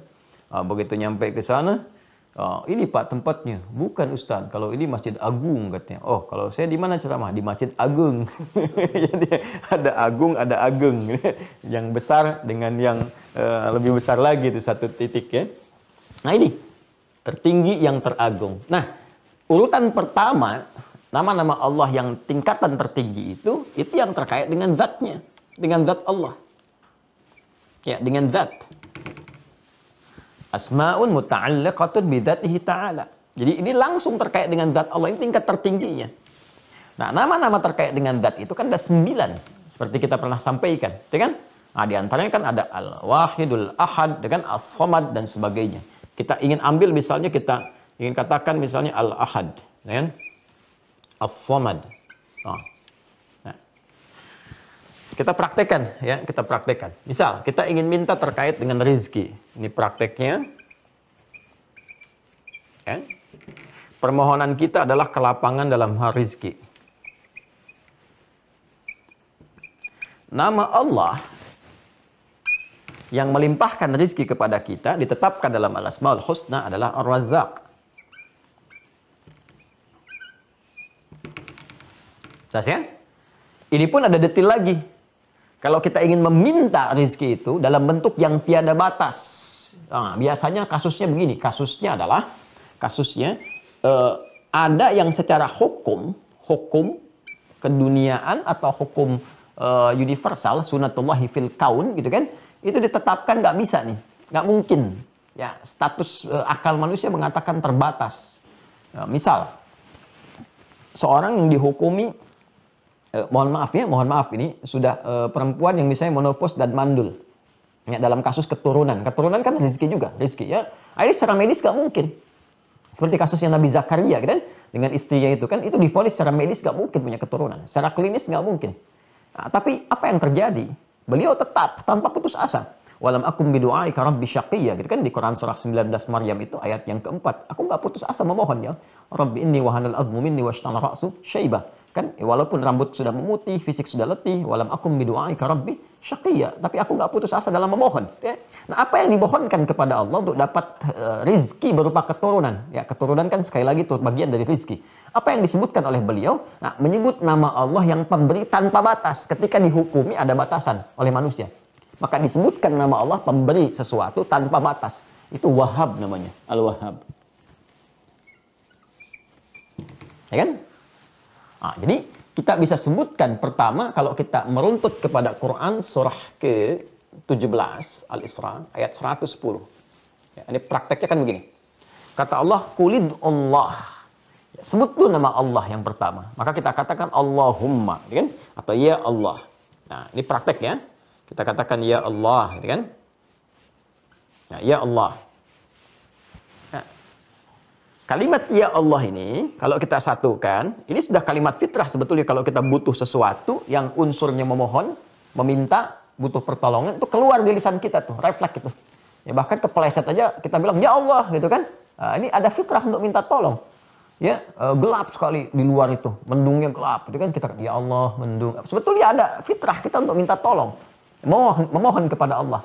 Nah, kalau spesifik kita ingin mohonkan, minta dengan mengadu kan dan sebagainya, kita bisa gabungkan kalimat ini menjadi Allahumma untuk memberikan kesan yang spesifik doa yang memang dipanjatkan untuk niat berdoa dengan ketulusan, bukan sekedar kalimat fitrah. Untuk membedakan dengan yang umum-umum, ya refleks kita katakan ya Allah, ya, ini spesifik untuk minta. Kita katakan Allahumma, digabungkan jadi Allahumma. Kalau sudah Allahumma, ini kalimat ini mengandung kerendahan hati, kan? Ya. Kepasrahan, ya, keyakinan untuk dikabulkan jika memang dibutuhkan, kan? Ini gabungan dari ini semua. Ini yang dimaksud di Quran surah ke-7 Al-A'raf di ayat 205. Wadhkur rabbaka fi nafsika tadarruan wa khifatan wa dunal jahri minal qaul. Ya kan? Minta berdoa mohon kepada Allah dengan segenap kekhusyuan hatimu, ya kan? Dengan penuh kepasrahan, kerendahan hati, bahasa yang lembut yang kiranya bisa menyentuh karena Allah itu maha lembut kan, maha perasa kan, dan maha mengabulkan dengan cepat yang keluar dari getaran jiwa yang paling dalam sehingga mampu menggetarkan arsy ya. Nah, ini kurang lebih. Nah, jadi ini kita satukan Allahumma ya, atau kita minta ya Allah kan, kulid Allah, sebut nama Allah, awid ar-Rahman. Nanti masalah ar-Rahman saya akan masuk kepada yang kedua terkait dengan kasih sayang Allah Subhanahu wa taala. Ya, bagian ketiganya. Nah, sebut ya Allah atau Allahumma, ya kan? Allahumma kita praktekkan di sini. Ya Razzaq misalnya. Ya Razzaq. Nah. Allahumma ya Razzaq. Duhai Allah, aku memohon kepadamu dengan kepasrahan yang paling dalam. Ya. Dengan kelembutan yang mampu aku persembahkan. Engkau yang maha lembut, yang maha merasakan, maha mengetahui keadaan diriku. Ya Razzaq. Engkau yang maha pemberi rizki, berlimpah. Semua rizki engkau yang kuasai, engkau yang mengatur, engkau yang memiliki segalanya. Ya kan? Nah, kalau Anda ingin katakan lagi, misalnya ada batasan kata manusia, Anda sebutkan Allahumma ya Razzaq, Allahumma ya Wahhab. Ya Wahhab. Ya Allah, maha pemberi tanpa batas, yang tidak punya batasan dalam pemberian. Mereka mengatakan kepada aku, ya Allah, makhluk pun mengatakan aku punya keterbatasan. Sedangkan kau maha mengetahui tentang keadaan diriku. Duhai yang maha pemberi tanpa batas. Ya kan? Nah, jadi Anda katakan Allahumma ya Razzaq atau Allahumma ya Wahhab, ya. Nah, sebelum Anda lakukan permintaan di dalamnya, Anda sertakan dulu ini, yang tertingginya ini. Ismullahil A'zam, sebut satu. Allahumma ya Razzaq atau Allahumma ya Wahhabul Ahad. Ya. Kalau Anda ingin tambahkan dengan lebih daripada satu, yang zat tadi yang ada 9, Allahumma ya Wahhabul Ahadus Samad. Misalnya kan? Terus Anda teruskan, alladzi lam yalid wa lam yulad wa lam yakul lahu kufuwan ahad. Setelah itu minta. Ya, habli minas salihin. Ini kan ini kalimat yang menunjuk katanya langsung kepada nama Allah yang terbaik dengan sifat pemberian yang tanpa batas. Permohonannya kita bentuk dengan fi'il amr lit talab minal adna ilal a'la. Ya, permohonan dalam bentuk pengajuan yang tulus dari kita hamba yang rendah kepada Allah yang maha segalanya. Maka kita gunakan ini bentuknya seperti hab begini, hab. Ya. Jelas ya, hab di sini fi'il amr bukan diartikan perintah, tapi thalabud doa. Ya, kalau kita ngaji balaghah, ini bentuk fi'il amr itu banyak nanti. Dan kita harus paham, ini arahnya kemana. Bukan perintah, nggak boleh perintah kepada Allah. Gitu kan? Allah perintahkan kepada kita. Perintah itu dari yang tinggi kepada yang rendah. Jadi kalau ada yang rendah kepada yang atas menggunakan fi'il amr, dipahami thalabun lid doa. Ya, meminta sesuatu pada satu permohonan. Hab. Jadi kalau ada hab, Anda temukan dalam Al-Quran, itu meminta, membawa nama Allah ini dengan sifat pemberi tanpa batas. Ya. Kalau untuk pribadi habli, ya. So, kalau banyakan lana. Ya. Misal, kita ingin katakan misalnya, Allahumma ya Wahhab, ya Ahadus Samad, alladzi lam yalid wa lam yulad. Allahumma habli minas salihin. Kan? Ya Allah, yang maha pemberi tanpa batas, yang punya sifat tunggal, keesaan pada zatnya, yang menjadi pusat dalam setiap permohonan. Gak ada satupun yang lain yang diminta selain Engkau, ya Allah. Yang tidak beranak, yang tidak diperanakan, yang tidak punya sekutu, yang maha kuat dengan segalanya. Memohon kepadamu hamba, ya Allah, dengan keagungan zatmu, yang pemberi tanpa batas. Anugerahkan kepadaku, ya Allah, keturunan dari sisimu saja. Saat semua mengatakan aku nggak mungkin punya keturunan. Apa yang terjadi?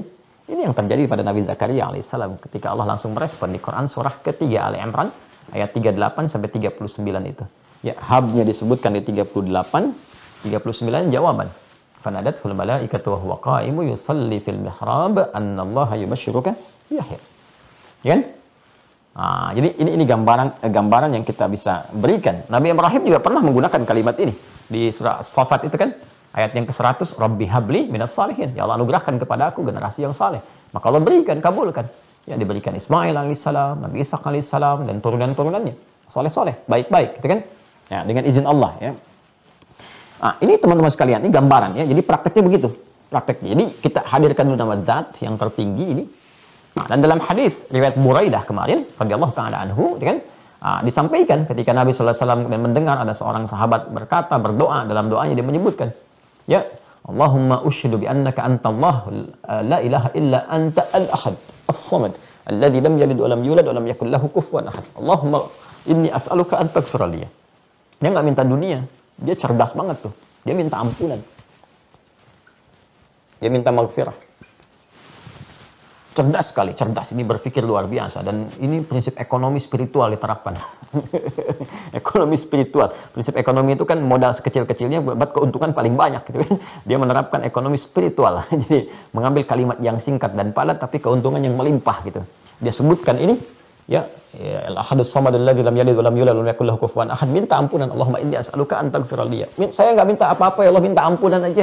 Cuman kan rumus Qur'annya mengatakan kalau minta ampunan diampuni, cinta datang. Ya, kalau cinta udah diberikan sama Allah, semua nggak ada tepian itu, semua dikasih. Yuhibbukumullah wa yaghfir lakum dzunubakum. Kalau Allah sudah cintai seorang hamba, diampuni dulu dosanya. Kalau dosa diampuni, udah dapat cinta Allah. Kalau cinta diberikan oleh Allah, semua nggak ada batasan. Kan sifat cinta begitu. Kalau semakin cinta kan semua diberi tanpa meminta. Anda mencintai pasangan, Anda berikan walaupun dia nggak minta, ya kan? Ya, Anda mencintai anak-anak, kok Masya Allah kan, yang terbaik yang diberikan pakaian yang bagus, anak nggak minta Anda berikan. Emang ketika lahir bayi itu ya, dan dia tumbuh dan berkembang, pernah nggak mengatakan pada Anda, Mama pengen baju yang ini, Mama pengen itu? Kan enggak, dia bicara aja enggak, tapi kan Anda penuhi itu dengan dasar cinta, ya kan? Sifat Allah lebih daripada itu. Ibu itu punya rahim, mengandung dalam rahim, dititipkan oleh Allah, punya kasih luar biasa. Allah itu sifatnya rahim. Lebih, yang nggak bisa dibandingkan dengan makhluk. Laisa kamitslihi syai'. Di Asy-Syura ayat 11 itu kan, laisa kamitslihi syai'. Wa huwas sami'ul basir. Allah maha mendengar, maha menatap dengan tajam, maha mengetahui kebutuhan kita, mendengar apa yang kita sampaikan. Maka dia minta ampunan, semua dikasih. Makanya orang yang rajin istighfar itu, kalau benar keluar dari imannya istighfarnya itu terpenuhi itu hajat hidupnya. Dan ringan itu, ringan. Ya, rajin-rajin lah ini. Ya. Rajin-rajin kita mohon ampun, rajin-rajin kita minta kepada kerabat, orang soleh, supaya dia berdoa juga, Allah ampuni dosanya. Ya, saya juga suka minta itu. Pada jamaah hamba dapat keberkahannya itu. Ya, minta sama teman-teman, minta sama Allah ya. Tolong doakan saya dalam sujud supaya Allah ampuni dosa dan sebagainya. Itu alhamdulillah berkah itu. Berkah dapat ya. Nah, ini prakteknya seperti ini. Jadi itu yang saya maksudkan tingkatan Asmaul Husna. Jadi kalau kita minta ya, apa permintaannya cari dulu nama sesuai dengan itu. Jelas ya? Kemudian setelah itu sertakan nama yang terbaiknya, sertakan di dalamnya tingkatan tertinggi yang dimulai dengan zat dulu. Zat. Ya, kalau kita nggak hafal semuanya, sebut nama Allah. Nama Allah saja, kulit Allah, sebut Allah, ya Allah. Tapi sertakan dengan iman. Yang pelajaran kita kemarin itu, aspek teologinya kita hadirkan semua. Hadirkan. Minimal kita sebut dengan zatnya aja. Kalau kita nggak tahu nama pemberinya, Ya, saya ingin diberikan oleh Allah ini kekuatan misalnya dalam menghadapi persoalan. Saya nggak tahu namanya apa. Maka kata Allah, kulin Allah, sebut nama Allah. Ya, yang paling dahsyatnya. Ya, dan hadirkan ini, nama zat ini, Al-Ahad. Kan kita hafal Al-Ikhlas itu kan, itu makanya disebut sepertiganya Al-Quran kan. Karena dari akidah, ibadah, muamalah itu kan kunci akidah teologis itu ada di surat Al-Ikhlas. Makanya surat Al-Ikhlas disebut oleh Nabi sepertiga Al-Quran. Sehingga candaan di ahli Quran itu kalau ingin menghatamkan cepat Al-Quran, baca Al-Ikhlas 3 kali. Gitu. Jadi langsung jadi sepertiga, 3/3 gitu. Ya. Nah, jadi ini kalau nggak tahu, kata Allah langsung sebut ya Allah. Tapi dengan penuh keimanan, kekuatan. Ya, makanya Nabi kan nggak banyak disebutkan oleh lisan beliau ketika ditolong dengan pedang itu, sudah dikhuluskan begini. Siapa yang bisa menolong Muhammad? Sekarang nggak ada kawan kamu nih. Ya, ini pedang ini sudah terhulus. Siapa yang menolongmu saat ini? Nabi kan nggak banyak-banyak. Ya, Nabi kan nggak katakan ya Allah ya Rahman ya Kudus, ya Allah ya Rahman ya Malik ya Kudus, nggak banyak-banyak, satu aja Allah. Jatuh tuh, gemetar jatuh, bum, gitu kan? Balik ambil, Nabi balikan pertanyaannya, sekarang siapa yang bisa menolongmu saat ini? Ya, itu sesuatu yang luar biasa. Di kalimat Allah itu nggak sembarangan. Seperti saya sampaikan di awal jumpa kita itu, kalau kita sampaikan dengan pancaran iman yang kuat itu menggetarkan. Makanya dibawa dalam sumpah. Ya. Sumpah, baik sumpah jabatan atau sumpah kesaksian. Ya, makanya kalau orang bersaksi, disumpah dengan Al-Quran, kemudian bersumpah dengan nama Allah, itu kan demi Allah. Itu melekat ke jiwa yang paling dalam, ke fitrahnya yang paling dalam, boom, gitu. Sehingga menjaga diri dia. Ya, jadi kalau pejabat itu yang muslim ya disumpah dengan nama Allah, kan itu di Al-Quran di atas itu nggak main-main tuh.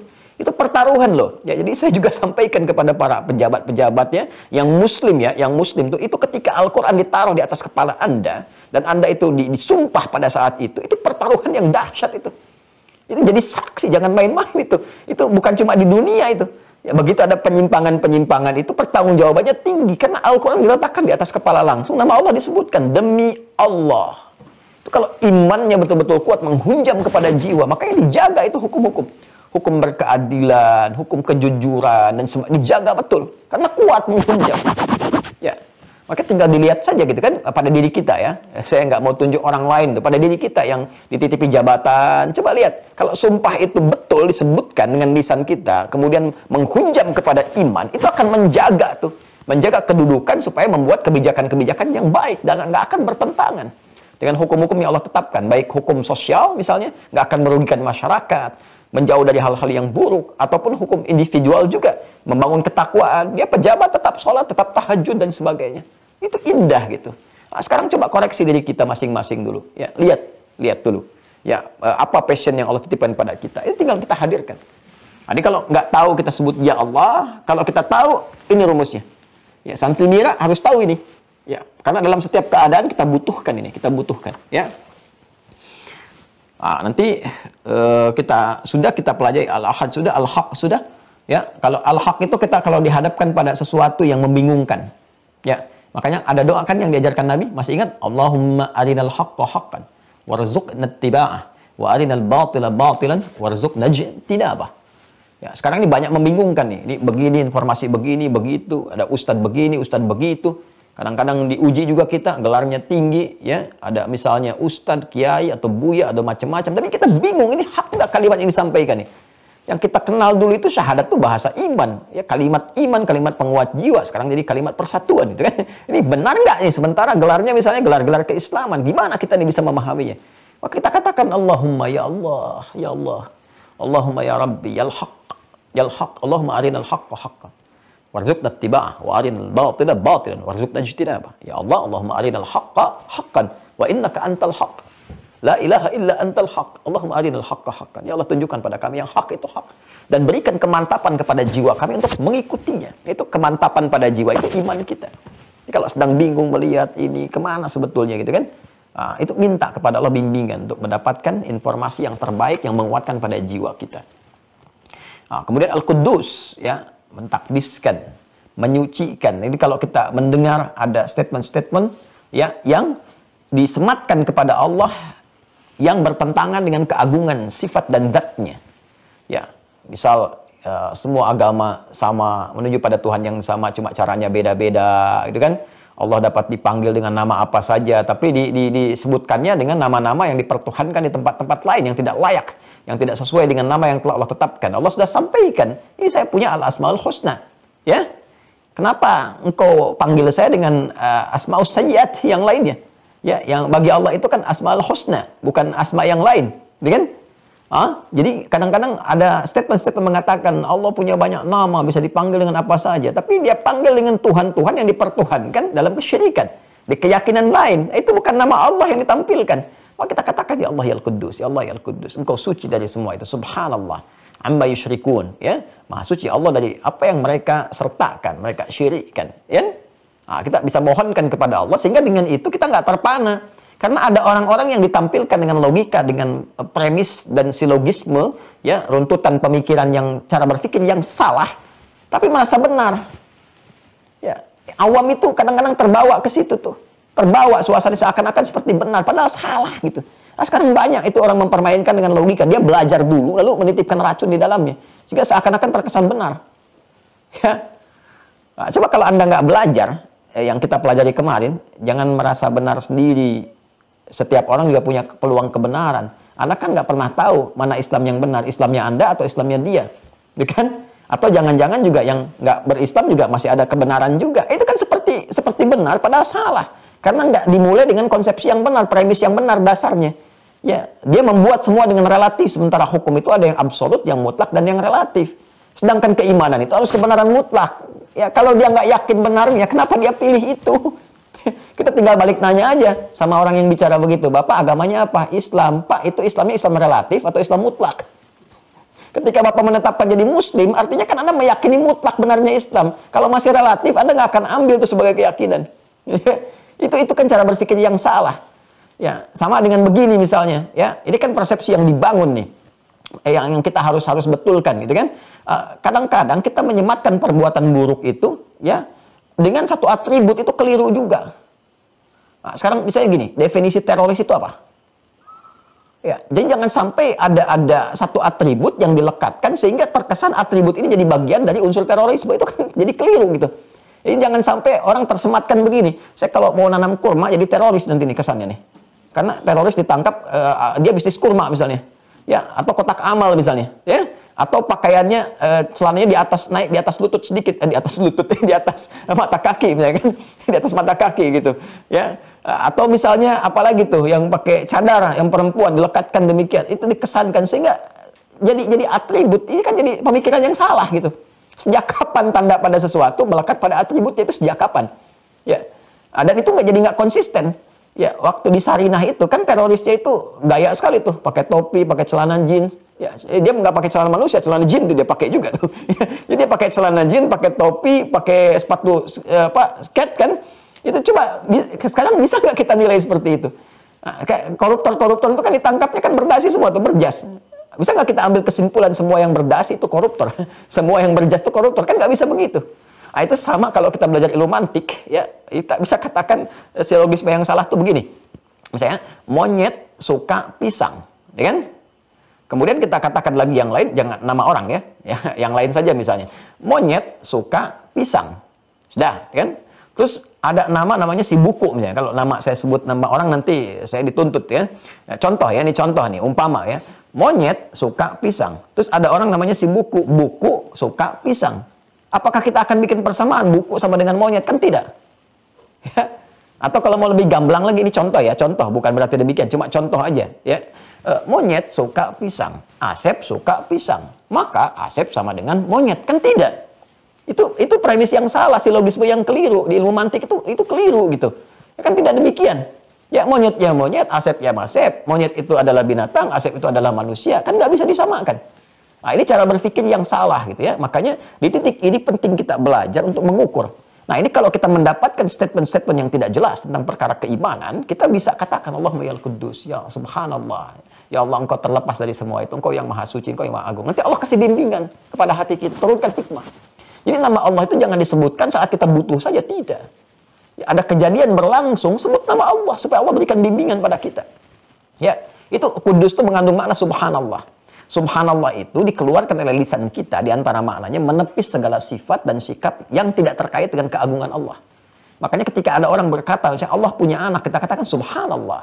Di Al-Baqarah surah kedua ayat 116. Wa qalu ittakhadallahu waladan subhana. Mereka berkata Allah punya anak, subhanallah. Allahumma yal quddus. Kok ya kami terlepas dari semua itu ya Allah. Itu perkataan mereka, berikan hidayah pada mereka. Itu maksudnya. Jelas ya? Nah, jadi ini kita pembahasan dalam konteks pembelajaran kita ya. Nah, jadi kita tidak melebar pembahasan dalam konteks pembelajaran kita. Jadi kita argumentasikan untuk memahami dengan jelas. Jadi al-asmaul husna yang kita bahas ini bukan hanya terkait dengan kita mohon, kita minta, ya, tapi permintaan kita itu juga diikat dengan situasi yang berada di sekitaran kita. Ada pernyataan ini, kita mohon bimbingan kepada Allah, dikuatkan, dapat yang hak ya, dan turunan lainnya. Ya, malaikat juga suka mentakdiskan Allah. Itu malaikat itu menyebut. Ya kan saat Adam dicipta itu juga sifat kudus ini ditampilkan untuk membebaskan mereka dari sifat-sifat nafsu yang ada pada manusia. Kan malaikat nggak punya nafsu. Ya. Mereka diciptakan dengan jiwa takwa saja. Sementara manusia ada fujurnya. Ya. Nah, jadi malaikat cuma dengan takwa. Quran surah 66 At-Tahrim ayat ke-6. La ya'sunallaha ma amarahum wa yaf'aluna ma yu'marun. Malaikat itu nggak bermaksiat. Karena diciptakan dengan jiwa baik saja. Perintahnya kebaikan, nggak ada nafsu. Ya, kan Anda nggak pernah dengar kan malaikat Jibril korupsi ayat? Nggak pernah dengar kan? nggak ada, karena memang nggak ada potensi itu. Ya, di tahun sekian terjadi pernikahan antara malaikat Israel misalnya dengan hamba, nggak ada. Malaikat nggak menikah, malaikat nggak makan, nggak minum. Makanya ketika bertamu kepada Nabi Ibrahim dihidangkan makanan, itu nggak disentuh. Ya kan? Karena memang nggak ada nafsu. Tugasnya bukan untuk makan, bukan untuk minum. Spesifik tugasnya, tupoksinya jelas. Ketaatan saja, ini yang dikerjakan. Nggak ada aspek lain.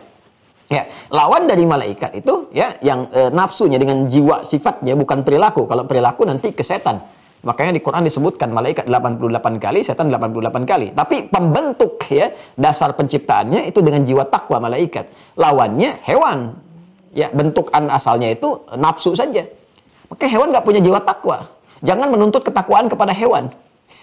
Jadi kalau hewan misalnya, kucing kalau sudah datang hasrat ya di depan Anda juga dilakukan. Jangan Anda katakan dasar kucing ini kurang takwa. Memang kucing nggak bertakwa. Ya, kucing itu pakai insting, pakai feeling. Binatang demikian. Nah, kita dalam diri kita ada gabungan antara jiwa binatang itu, yang fujur itu dengan malaikat takwa. Maka menjadi bashar namanya. Jadi bashar. Nah, sifat basyariah ini yang menjadikan kita itu bertarung. Maka ketika kita dapat takwanya tinggi di atas malaikat. Ya. Tapi ketika kita misalnya melakukan perbuatan rendah, bisa di bawah hewan. Karena hewan nggak punya jiwa takwa, wajar melakukan perbuatan yang rendah. Ya, sebetulnya kita nggak bisa marah sama hewan gitu, karena hewan tuh nggak punya jiwa takwa. Pertanggungjawabannya dengan instingnya melayani kehidupan. Jadi kalau ibu sedang ngepel lantai, ada ayam buang kotoran, jangan marahi. Dasar ayam ya memang begitu, dia nggak punya kontrol takwa di situ. Ya, tapi kalau manusia berbuat salah di bawah standar kesalahannya, di bawah sifat lupanya, melebihi hewan bahkan. Sapi kan sekarang makannya rumput. Ya, sampai sekarang kan masih rumput, ya kan? Manusia itu ada yang makan aspal. Manusia itu ada yang makan aspal, makan jalan, makan tembok gitu kan. Itu kan aspal yang harusnya 5 lapis, tinggal 2 lapis, 3 lapis. Yang makan siapa? Karena sapi lewat situ nggak pernah makan aspal. Kan itu yang dimaksud apa namanya? Kal an'ami balhum adal. Ya di Quran surah ke-7 itu, ya Al-A'raf itu. Yang di ayat 179, walaqad dzara'na li jahannama katsiran minal jinni wal insi lahum qulubun la yafqahuna biha lahum a'yunun la yubsiruna biha lahum adhanun la yasma'una biha ulaika kal an'ami bal hum adall. Kan? Ada manusia yang di bawah hewan standarnya gitu. Itu yang bermasalah. Kembali malaikat saja itu mentakdiskan Allah. Wa nahnu nusabbihu bihamdika wa nuqaddisu lak. Ya, yang Al-Baqarah ayat 30 itu. Wa idz qala rabbuka lil malaikati ya, wa idz qala rabbuka lil malaikati inni ja'ilun fil ardi khalifah. Qalu ataj'alu fiha may yufsidu fiha wa yasfiku dima wa nahnu nusabbihu bihamdika wa nuqaddisu lak. Di tasbih disandingkan dengan takdis. Ya karena perwujudan kalimat takdis itu pada tasbih. Subhanallah, subhanallah, subhanallah. Itu kita sedang mensucikan Allah. Orang yang biasa mengatakan subhanallah, subhanallah, subhanallah, latihan itu 33 kali setiap setelah selesai sholat, dikalikan 5 itu, setiap hari dia begitu, akan nggak mempan kalimat-kalimat di luar yang mendatangkan kalimat-kalimat bertentangan dengan sifat Allah. Jadi orang yang biasa tasbih itu nggak akan mempan tuh kalimat-kalimat semua agama sama, Tuhan bisa dipanggil dengan apa saja, itu nggak akan mempan. Yang ada itu adalah perasaan-perasaan yang ini nggak penting gitu. Ya, jadi fitrahnya langsung menolak. Jadi subhanallahnya itu muncul sinyal takdis dalam dirinya untuk mensucikan Allah itu muncul. Tapi kalau Anda berlatih dengan subhanallah, tapi nggak muncul sikap itu, ada yang salah dengan kalimatnya. Berarti diucapkan tanpa nilai iman, tanpa kekuatan dalam jiwa. Ya, apalagi yang nggak pernah sholat tuh wajar itu. Yang nggak pernah sholat tuh kelihatan, wajar itu. Ya, apa saja bisa dilakukan. Ya, mau mandi di tempat persucian orang, mau pakai pakaian di pakaian ibadah orang lain, atau menunjukkan kalimat-kalimat misalnya olok-olok dan sebagainya. Tapi kita doakan, sepanjang dia masih punya kesempatan hidup sebelum nyawa sampai di kerongkongan, maka dia masih punya hak untuk mendapatkan doa terbaik kita dengan pengingat. Jadi basyira wa nadhira, basyirnya, kabar gembira kita berikan dengan cara mendoakan kebaikan, nadhira dengan mengingatkan. Ya, setelah itu jadi pilihan bagi dia, kan? Kalau ada fenomena demikian. Tapi kalau Allah isyaratkan terjadi itu, ya. As-Samad sudah saya jelaskan, ya. Kemudian Al-Ghani sudah saya sampaikan juga, ini terkait dengan harta benda. Ya, biasanya disertakan dengan kalimat hamid, ya. Wallahu ghaniyyun hamid, ya kan? Jadi kalau kita memohon kepada Allah urusan rezeki, nanti ada nama zat yang terkait dengan rezeki, harta benda, spesifik materi. Sebut namanya Al-Ghani. Al-Ghani. Tapi sertakan dengan sifat hamid juga. Jadi hamid itu nanti pencegah rem supaya nggak riya kalau diberikan. Ya, jadi kalau kita minta sama Allah misalnya, kita minta, ya Allah anugerahkan pada saya motor kendaraan supaya saya bisa cepat menunaikan ibadah di masjid, kan, mencari rezeki dengan lapang. Kita minta kendaraan, misalnya motor. Kita bisa katakan, Allahumma ya Allah ya Razzaqul Ghaniyyul Hamid. Ya. Biasanya kalimat hamid disandingkan oleh Allah dalam Al-Quran dengan kata ghani. Untuk apa? Untuk memberikan kesan bahwa ini ya, kalau sudah dapat rezekinya, ya dapat itu, jangan ingin terkesan ingin dipuji, karena semua pujian kembali kepada Allah. Jangan ria, karena yang layak untuk diberikan pujian, penghormatan itu semua kembali kepada Allah. Toh kita cuma titipan saja sifatnya, gitu ya. Maka ketika dapat hartanya itu, Allah menjaga attitude kita juga, menjaga sikap kita supaya tidak tampil berlebihan. Ya, jadi kalau Anda minta hartanya saja, tidak dengan penjagaan sikapnya, dikhawatirkan ketika nanti motornya dapat, biasanya tinggal jarak rumah itu ke masjid dia cuma misalnya 500 meter, tapi kita minta motor itu supaya penguatan cepat ini. Anda bisa belok dulu tuh jarak 2 kilo supaya ke masjid. Ya, tin ke tetangga, mari Pak ke masjid, cuma ngasih tahu sekarang Anda punya motor, kan ini masalah. Ya, atau terjaga dari sifat-sifat yang kontraproduktif gitu. Al-awwal, al-akhir, al-qayyum, ya. Jadi al-awwal, al-akhir kita sudah paham. Ya, jadi kalau sudah ada statement-statement bertentangan dan sebagainya yang terkait dengan sifat Allah Subhanahu wa taala, kita bisa mohon kepada Allah dengan membawa nilai-nilai kemuliaan termasuk zat-Nya yang menguasai segala hal sampai yaumul akhir. Ya, jadi kita bisa katakan begini kalau kita sangat terdesak dan luar biasa, kita katakan, ya Allah, gitu kan, Engkau pemilik segalanya. Jangankan yang sekarang, yang dulu pun Engkau miliki karena Engkau al-awwal, kan? Baik. Ya Allah, jangankan yang sekarang, di puncak kehidupan bagi makhluk pun Engkau pemiliknya karena Engkau tidak punya batas. Allahumma innakal antal awwal, innaka antal akhir. Gitu kan? Ya Allah, sebagaimana masalah ini berawal, tolong akhiri dengan sifat-Mu yang Maha mengetahui awal dan akhir segala sesuatu. Ya, indah kalau kita tahu itu. Ya kan? Kita minta kepada Allah, ya Allah, Engkau yang Maha mengetahui sejak bahkan sebelum tiba asalnya, karena Engkau al-awwal. Engkau yang Maha tahu ujungnya, karena Engkau tahu segala hal, karena Engkau al-akhir, batas yang tidak punya ujung. Ya Allah, persoalan ini menyelimuti hamba sampai saat ini. Hamba tidak tahu kapan berakhir. Ya Allah, dalam rumah tangga ini Engkau titipkan ujian, hamba yakin untuk meningkatkan kualitas hamba. Namun sampai saat ini hamba belum menemukan solusi, ya Allah. Engkau yang mengetahui awal dari semua ini, dan Engkau mengetahui akhirnya. Duhai al-awwalil akhir. Ya Allah, berikan solusi dari persoalan ini. Akhiri ya Allah dengan jalan terbaik, solusi yang paling indah yang Engkau bisa berikan. Pernah nggak minta itu? Nah, itu enak kan? Kita dengarnya aja, kita bacakan itu merasa tentram kan, nyaman kan? Ya, apalagi kalau kita tahu itu gitu. Masalah itu kan selalu ada untuk meningkatkan kualitas hidup, ya kan? Di rumah tangga, ya kan? Kemudian di kantor, di kehidupan sosial, kita bisa minta ini. Ya. Nah, ini kan nama terkait zat, tapi itu diwujudkan kepada kita, ditempatkan untuk memberikan solusi pada kita supaya minta dengan keagungan nama itu. Ya, Al-Qayyum yang Maha menegakkan, mengatur dan sebagainya. Itu bisa dimintakan kepada Allah saat kita berada dalam keadaan-keadaan memohon kekuatan, dukungan yang berkehidupan kuat, ya.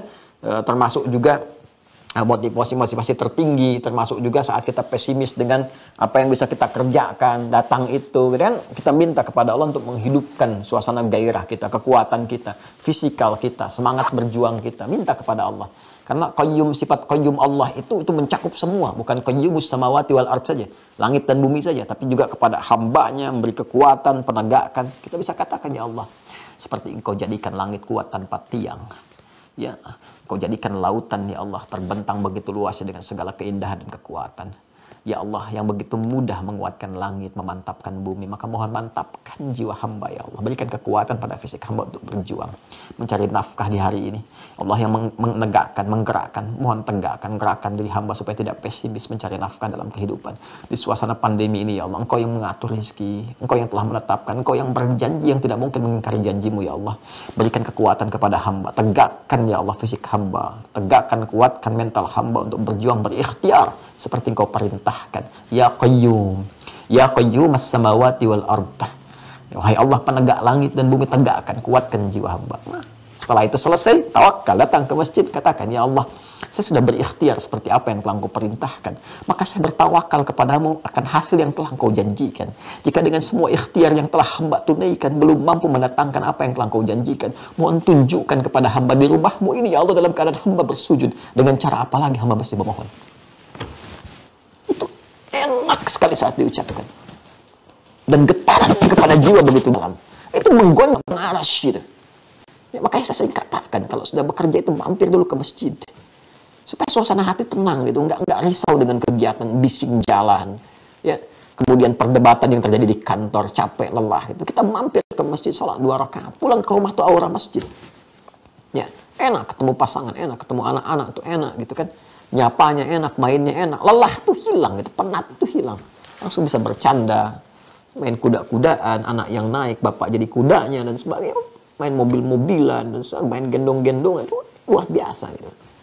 Ya, jadi ada praktek dari semua yang kita pelajari ini menghadirkan keindahan.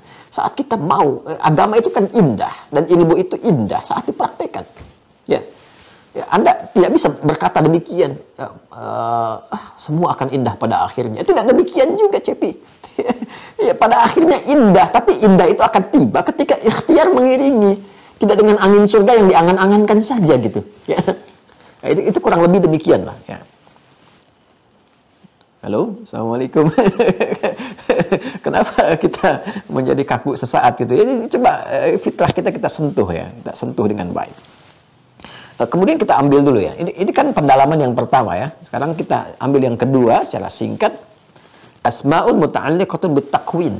Nah, ini penting juga ya. Asma'un, lihat kitabnya ya. Nomor kedua, asma'un, nama-nama Allah muta'alliqatun bitakwin. Yang terkait dengan pembentukan, penciptaan. Ya. Pembentukan, penciptaan sesuatu. Jadi ini urutan kedua. Jadi kalau yang pertama terkait dengan zat, jadi kalau Anda minta kepada Allah, kan, segala hal yang dipercepat, sebut nama yang terkait dengan zatnya, sesuai dengan situasinya tadi ya. Kan saya sudah sebutkan kapan kita menyebut Al-Wahidul Ahad, Al-Haq kapan, Al-Quddus kapan, nanti putar kembali rekamannya ya. Nah, sekarang nama yang terkait dengan takwin itu ada 4. Tingkat kedua nih ya, tingkat kedua. Setelah yang pertama tadi, yang kedua. Ini klasifikasikan dibuat oleh penulis kitab ini. Pertama Al-Khaliq. Nanti sifat takwin ini nanti terkaitnya macam-macam. Kalau terkait dengan diri kita, misalnya maaf ya, ada persoalan terkait dengan fisik misalnya, ya sakit. Terus kemudian terkait dengan kelancaran dalam kelahiran, kan? Terus memohon supaya yang di dalam kandungan itu tercipta dalam keadaan yang baik, lancar. Ya, lahir dalam keadaan yang perempuan tampil cantik, baik, laki-laki ganteng, tampan, soleh, gitu kan? Ya, nanti ini nama-nama terbaik untuk minta. Bukan cuma belajar lewat surat-surat Quran. Nanti ada turunan. Ya, para ulama kan ngasih rumus singkat kan? Anda pernah dengar nggak? Kalau bayinya pengen lahir tampan, ganteng, cerdas seperti Nabi Yusuf. Misalnya ya, baca surat apa? Surat Yusuf. Baca surat itu, begitu lahir perempuan. Jadi ini baca itu yang dimaksudkan bukan sekedar baca, pelajari isinya. Bagaimana Nabi Yusuf dirawat, dididik, disiapkan dari kecil. Jadi ketika diberi nama pun lahir laki-laki, maka Anda sudah siap mendidiknya. Ya, yang perempuan cantik lahir taat sama Allah pada orang tua, baca surat Maryam, baca itu dipelajari sehingga ibunya seperti Hannah, bapaknya seperti Imran. Jadi begitu anaknya lahir, disiapkan pendidikan yang sudah dipelajari sebelumnya. Itu maksudnya. Jadi kalau dibaca surat itu sampai kiamat kurang 2 hari nggak dididik, sama aja nanti. Ya, kembali kepada asal. Satu Al-Khaliq, kedua Al-Bari. Al-Bari. Ketiga, al-musawwir. Al-musawwir, al-khaliqul bari'ul musawwir. Ketiganya ditemukan di Quran surah 59 Al-Hasyr di ayat ke-24, ayat terakhir. Ya. Wallahul khaliqul bari'ul musawwiru lahul asmaul husna. Quran surah ke-59 surah Al-Hasyr ayat 24, ayat terakhir. Ya, hafalin ya, mesti hafal ya, mesti hafal. Nanti kalau minta sama Allah terkait dengan takwin, bacain satu ayat ini. Ya, langsung. Al-Khaliqul, ya kan? Bari'ul Musawwir. Nah, ada tambahan satu lagi. Nah, ada 4 ya semuanya ya. Ini kan 1, 2, 3. Yang keempat itu namanya al-badi'. Badi'. Sudah? Jadi kita temukan pertama kali kalimat badi' di Quran surah kedua Al-Baqarah ayat 117. Tolong dicek ya. Badi'us samawati wal ard, ya. Wa idza qada amran fa innama yaqulu lahu kun fayakun. Ayat 117. Coba dicek nanti ya, di paling kiri agak sedikit ke bawah. Ya. Sudah? Ada 4 ya. 1 al-khaliq, yang kedua al-bari, yang ketiga al-musawwir, yang keempat apa? Al-badi'. Nah, ini terkait dengan takwin. Takwin itu nanti proses pembentukan istilahnya. Pembentukan kesempurnaan ciptaan. Nanti ada yang terkait dengan makhluk-makhluk sekitaran kita, ya. Sekitaran kita, baik itu yang bernyawa misalnya kan, ya seperti binatang kah kan, ada tumbuhan berkehidupan, ataukah mungkin juga langit, bumi dan sebagainya, penciptaan segala hal, ya. Nah, terkait juga dengan diri kita sendiri. Nanti manfaat kita menyebut nama Allah ini bila ada hal-hal menimpa kita atau keadaan kita atau apa yang sedang kita bangun, kita harapkan kepada Allah disempurnakan dengan hikmah segala kebaikannya. Ya. Jadi kalau Anda misalnya tadi yang saya katakan, bagaimana saat dalam kandungan kita memohon kepada Allah supaya anak yang terlahir dalam keadaan sempurna, fisik, keadaannya gitu kan, macam-macamnya, tampilannya, segalanya menjadi qurrata ain, itu kita bisa katakan Allahumma yal khaliqul musawwir, gitu kan? Minta kepada Allah Subhanahu wa taala. Nanti saya turunkan dalilnya. Ya, saya turunkan ayatnya. Ya, misalnya nanti kita temukan di surah Ghafir, ya. Ada lagi di At-Taghabun kalimat sawwara wa sawwarakum fa ahsana suwarakum, gitu kan? Dan ada lagi wa sawwarahum fa ahsana suwarahum. Jadi Allah Subhanahu wa taala membentuk Anda dengan sifat musawwirnya lalu menjadikan itu yang terbaik, ya. Yang terbaik, yang sesuai dengan hajat hidup kita dan maslahat kehidupan kita. Nanti kita akan lihat khaliq itu fungsinya apa, ya, terkait dengan apa, bari itu fungsinya apa, terkait dengan apa, musawwir bagaimana, badi seperti apa di pertemuan berikutnya insyaallah, ya. Jadi kita pelan-pelan dulu. Nah, sementara kita pahami dulu. Jadi kalau didapatkan ditanya hari ini belajar apa, nanti kita bisa jawab asmaun muta'alliqatun bitakwin. Jadi yang kedua nama-nama terkait dengan proses pembentukan. Ada 4. Yang pertama dengan zat, sudah fungsinya sudah.